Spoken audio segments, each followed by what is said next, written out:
तो कैसे हैं प्यारे बच्चों, आप सब प्रैक्टिस कर रहे हैं। आज हम केस स्टडी करेंगे चैप्टर स्टैटिस्टिक्स के लिए।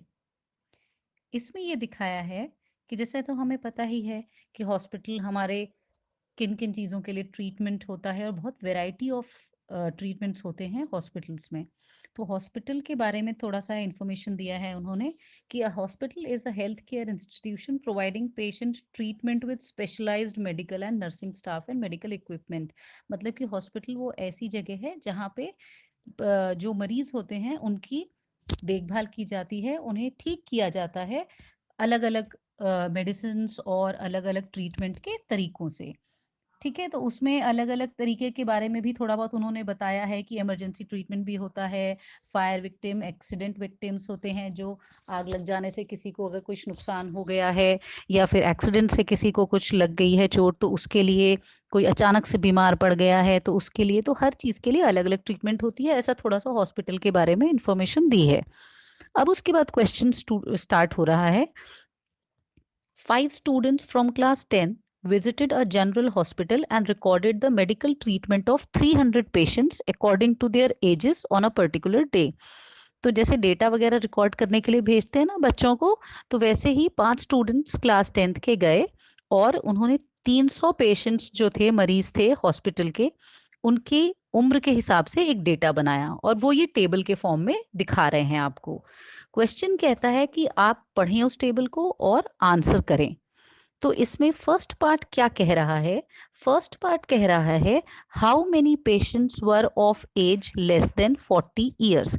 सबसे पहले तो जब आप टेबल देखेंगे ना, तो टेबल पे हमेशा ध्यान दीजिएगा कि जो 10 से 20, 20 से 30, मतलब कि 10 से 20 साल के बीच में, 20 से 30 साल के बीच में, 30 से 40 साल के बीच में, ये जो दिया है ना, तो जब जिस नंबर से डेटा मेरा एंड हो रहा है, जिस नंबर से मेरा ये डेटा, यहाँ पे आते हैं, जिस नंबर से मेरा ये डेटा एंड हो रहा है ना, उसी से स्टार्ट हो रहा है। तो ऐसे वाले डेटास को ना हम कहते हैं कंटिन्यूअस क्लास इंटरवल्स। जिससे खत्म हुआ उसी से अगला वाला क्लास इंटरवल स्टार्ट हो रहा है, जिससे खत्म हो रहा है उसी से अगला वाला क्लास इंटरवल स्टार्ट हो रहा है। तो ऐसे वाले जो डेटास होते हैं ना, इनको हम कहते हैं कंटिन्यूअस क्लास इंटरवल्स।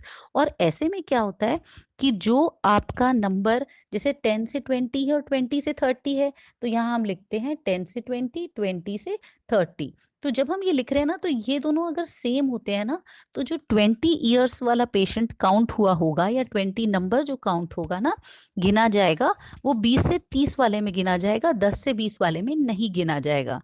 इसका मतलब ये होता है कि जो मैंने लिखा 10 से 20, फिर मैंने लिखा 20 से 30, फिर मैंने लिखा 30 से 40, तो इसमें जो ये इस साइड वाले हैं ना, बाईं ओर हमारे लेफ्ट साइड पे, इनको हम कहते हैं लोअर लिमिट्स। ठीक है, तो जब मेरे कंटिन्यूअस वाले क्लास इंटरवल्स होते हैं ना, जिसमें कि सेम नंबर आ रहा होता है दोनों तरफ, ऐसे वालों में हम लोअर लिमिट वाले नंबर्स को लेते हैं। तो 10 साल वाला इसी में काउंट होगा फर्स्ट क्लास इंटरवल में, 20 साल वाला सेकेंड क्लास इंटरवल में, 30 साल वाला थर्ड क्लास इंटरवल, और ऐसे ही बाकी भी। ठीक है, तो ये बहुत जरूरी है जो ध्यान रखना, नहीं तो 40 साल दोनों जगह आ रहा है तो किस में कंसिडर करेंगे? तो वो 40 से 50 वाले में आप उसको मानेंगे। अब कह रहा है how many patients were of age less than 40 years. अब ए पार्ट अपना स्टार्ट करते हैं। तो उसमें बोला है कि 40 साल से कम कितने लोग हैं। तो जब 40 साल से इसने बोला है ना कितने हैं कम लोग, तो हम यहाँ पे अगर हम डेटा देखते हैं, तो मैं जरा ये डेटा हटा देती हूँ। हाँ, तो अब हम जब 40 से 50 साल देख रहे हैं, तो 40 से कम साल वाले बोल रहा है ना, कम साल, age less than 40 years, less बोला है, तो 40 साल से कम। तो जो 40 साल का होगा पेशेंट, मरीज, वो तो यहाँ कंसिडर हो जाएगा ना, उसको तो इस वाले नंबर पे ले लेंगे। तो 40 से कम वाले कितने हो गए? ये वाले नंबर मेरे 40 से कम उम्र वाले हो गए। तो बस हम इनको ऐड कर लेते हैं, 60 प्लस 42, 42 प्लस 55। तो ये जब सबको ऐड कर लेते हैं तो हमारा आंसर आता है 157। और ये हमारा सेकंड ऑप्शन है। तो हम देखते हैं कौन सा ऑप्शन आ रहा है हमारा 157, सेकंड ऑप्शन। सेकंड ऑप्शन हमारा सही जवाब है। अब हम आ जाते हैं हमारे बी पार्ट पे। बी पार्ट क्या कह रहा है? How many patients were at least of 30 years of age. कितने पेशेंट्स थे जिनकी उम्र एटलीस्ट 30 थी। एटलीस्ट वर्ड का मतलब क्या होता है? कम से कम। एटलीस्ट वर्ड का मतलब ही होता है कम से कम। तो जो कम से कम जब हम बोलते हैं ना कितनी रोटी खाओगे, तो बोलते हैं कम से कम 2 तो खाएंगे ही, 1 तो खाएंगे ही। तो मतलब उतनी तो खाएंगे ही, उससे ज्यादा भी खा सकते हैं।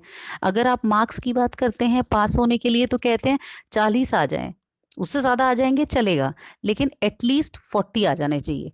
तो एटलीस्ट मतलब कि कम से कम। तो कम से कम how many patients were at least of 30 years of age. तो यहाँ पे जब हम डेटा देखेंगे, तो यहाँ 30 उम्र साल की उम्र वाला तो यहाँ कंसिडर हो रहा है ना, यहाँ आ रहा है इस क्लास इंटरवल में। तो 30 साल से ऊपर वाले सारे लोग इसमें आ जाएंगे।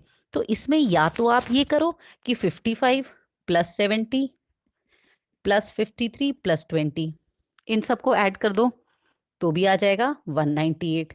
ठीक है, इन सबको जब ऐड करते हैं, या फिर इसका तरीका ये भी है कि मैं टोटल में से ये जो शुरू के 2 हैं उनको माइनस कर दूं, तो ये भी कर सकते हैं हम। तो दोनों ही तरीके में आपका आंसर सेम आएगा।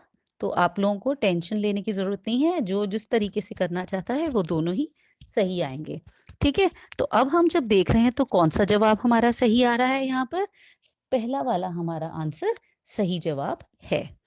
अब हम आ जाते हैं सी पार्ट पे। सी पार्ट क्या कह रहा है? What is the modal age of the given data. Modal age of the given data मतलब कि मुझे फाइंड आउट करना है मोड। तो मोड कैलकुलेट करने के लिए, मोड का क्या है? मोड हमने सीखा है वो होता है हमारा जिसकी सबसे ज्यादा फ्रीक्वेंसी होती है। तो नंबर ऑफ जो पेशेंट्स हैं वो फ्रीक्वेंसी होती है।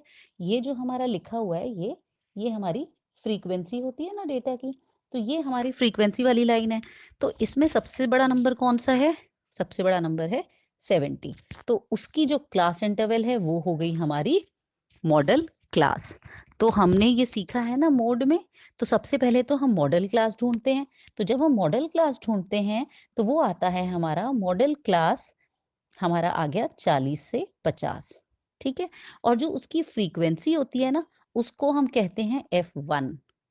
उसके पहले वाले को कहते हैं F0 और उसके बाद वाले को कहते हैं F2। तो ऐसे हमारी काउंटिंग हो जाती है 0 1 2। तो मॉडल वो मोड कैलकुलेट करना है हमको, तो मोड का फॉर्मूला लगाना होगा। तो पहले हम बाकी चीजें कैलकुलेट लिख लेते हैं, फिर फॉर्मूले में डाल देंगे। तो यहाँ पे H होता है हमारा क्लास साइज, मतलब कि 50 माइनस 40 जो भी गैप है वो आ गया 10, वो हमारी हो गई क्लास साइज। अब हमें क्या देखना है? एल मुझे पता है, एल क्या होता है? ये लोअर लिमिट जो होती है ना उसको हम कहते हैं एल, और अपर लिमिट होती है जो राइट साइड पे होती है, दैट इज वो है 50। तो यहाँ पे एल आ गया। F0 F1 F2 हम पहले ही मार्क कर चुके हैं, तो बस अब फॉर्मूला अप्लाई कर देते हैं। पहले फॉर्मूला जरूर लिख लेना, ये आप सभी को पता है। Sorry, twice of F1। एक मिनट, जल्दबाजी में। तो ये हो गया twice of F1 minus F0 minus F2। और एक चीज हमेशा याद रखना, L ना इन सबके नीचे नहीं आता, L अलग से रहता है। क्योंकि बच्चे ना L को भी कॉमन ले लेते हैं, तो L को भी एलसीएम में ले लिया तो पूरा आंसर गलत हो जाता है। तो ये 40 प्लस F1 हमारा क्या आया था? 70। F0 क्या आया था हमारे पास? 55। और F2 था 53। 55, तो 2 इंटू 70 माइनस 55 माइनस 53, ये आ गया पूरा, और इंटू H की वैल्यू 10। तो यहाँ आ गया 40 प्लस 15 अपॉन 140 माइनस 108 और इंटू 10। तो यह आया 40 प्लस 150 अपॉन 32। तो जब हम इसको सिंप्लीफाई करते हैं ना, डिवाइड करते हैं, तो मेरे पास ये आता है 4.6875।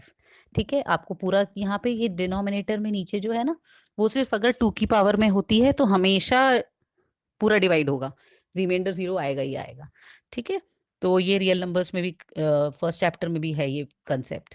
तो 4.6875, वैसे आप 2 डिजिट तक, 1 डिजिट तक कैलकुलेट करके भी चेक कर सकते हो, आपको वहीं से पता चल जाएगा कि ये कौन सा आंसर है। तो यहाँ पे हमारे पास 44 पॉइंट वाला है। हाँ, ये रहा फोर्थ पार्ट। तो आपका अगर यहाँ 4 पॉइंट समथिंग आ रहा था तो भी आप इसको चेक कर सकते हो। तो यहाँ पे हमारा फोर्थ पार्ट सही जवाब है। अब हम आ जाते हैं डी पार्ट पे। डी पार्ट क्या कह रहा है हमारा? डी पार्ट कह रहा है what is the ratio of number of patients aged less than 20 years and at least 60 years. मतलब 20 साल से कम उम्र वाले और 60 साल और उससे ज्यादा उम्र वाले, उन दोनों नंबर ऑफ पेशेंट्स का रेशियो बताना है। तो 20 साल से कम वाले कितने हो गए? 60 हो गए, और 60 पेशेंट्स हो गए, और एटलीस्ट 60 से ऊपर वाले कितने हो गए? 20 हो गए। तो हमें बस यहाँ पे 60/20 कर देना था। 3/1 हमारा आंसर आएगा। देखो कौन सा आंसर सही जवाब है? Fourth part. तो हमारा फोर्थ पार्ट यहाँ पर सही जवाब है। अब हम आ जाते हैं लास्ट पार्ट पे, मीडियन क्लास। मीडियन क्लास कैसे कैलकुलेट करते हैं? उसके लिए तो पहले CF कैलकुलेट करना होगा ना, तो उतने पे अभी ज़रूरत नहीं है कैलकुलेट करने की। आप पहले ये देखो कि n कितना है। n कितना आ रहा है मेरे पास? n है 300 टोटल नंबर ऑफ पेशेंट्स। तो हम यहाँ n/2 कैलकुलेट कर लेते हैं। कितना आ गया? 150। तो जो भी मेरा n/2 होता है ना, उसके बाद हम यहाँ कैलकुलेट करना शुरू करते हैं।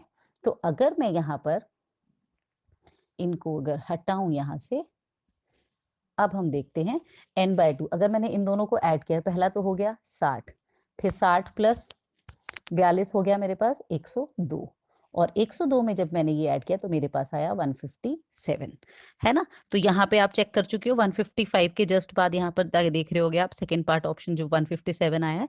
तो जहाँ पे भी मेरा 150 के जस्ट बाद एकदम नेक्स्ट नंबर जो भी दिख रहा होगा मुझे, वो वाली जो क्लास इंटरवल होगी वो मेरी मीडियन क्लास होगी। तो यहाँ पे मेरी मीडियन क्लास है 40 से 50 है शायद, या 30 से 40 है, 30 से 40 है। सो देयरफॉर यहाँ पे हम लिखेंगे कि हमारी जो मीडियन क्लास है वो है 30 से 40। ठीक है, तो ये हमारा था स्टैटिस्टिक्स पे बेस्ड केस स्टडी क्वेश्चन। ऐसे ही क्वेश्चन अगर स्टैटिस्टिक्स से आए तो पूछे जाएंगे। आपको सारे फॉर्मूलेज वगैरह आने चाहिए। कैलकुलेशन में बहुत अच्छा होना है। मीडियन मोड वगैरह लिखते टाइम ब्रैकेट वगैरह ठीक से लगाइएगा, मल्टीप्लाई वगैरह सब ठीक से करिएगा। मैं आपसे मिलूंगी नेक्स्ट वीडियो में, तब तक आप प्रैक्टिस करते रहिए।